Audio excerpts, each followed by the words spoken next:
Wakazi kutoka kaunti ya Murang'a wamemrai Rais William Ruto kuwatimizia ahadi za muda mrefu ambazo zimekuwa ndonda sugu katika maeneo hayo. Wakizungumza katika kikao na wanahabari, wakazi hao wamelalamikia ukosefu wa maji ambapo umekuwa ukiwasumbua kwa muda mrefu sasa, ambapo kampuni ya usambazaji maji kaunti hiyo Mawasco ni kipindi kifupi tu kilichopita ambapo walifanya mazungumzo ya kumaliza tatizo hilo, ila hadi kufikia sasa hakuna hatua iliyochukuliwa. Rais anakuja kuzuru miradi ya maendeleo.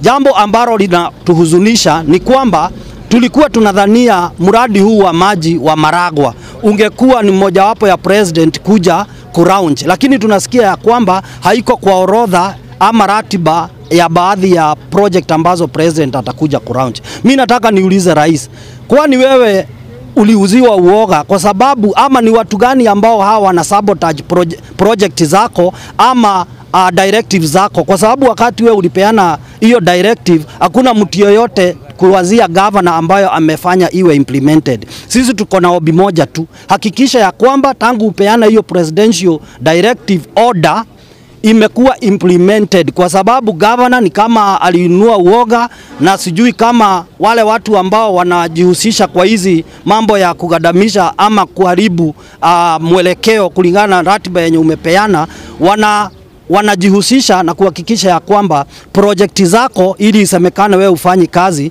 zimekuwa hazitiliwi maanane. Kwa hivyo sisi tunakuomba kwa unyenyekevu, ukija hapa hakikisha hii project ya Maragwa water ambayo inatoka Maragwa Dam imekuwa implemented kulingana na vile ulisema. Na tungetaka kuonya wale watu ambao wanatumika na water service providers wengine, wasikue watu wa kupewa pesa, watu kutoka nje. Tunataka mtu mwenye anataka kuzungumza mambo ya maji ya Maragwa akuwe mkaaji wa Maragwa na azungumze mbele ya watu wa Maragwa, kwa sababu sisi kama watu wa Maragwa sisi ndio tunaumia. Eneo lililoathirika zaidi ni eneo la Kambiti ambapo wakazi wa eneo hilo wamekuwa wakipaza sauti zao, ila kwa masikio yalionanta. Sema si ya mtu mlima.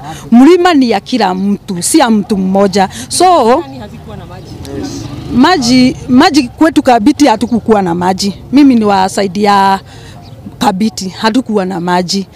Side ya Maragwa kuko na maji. Sasa tunasema watu wa Kambiti hata wao wanafaa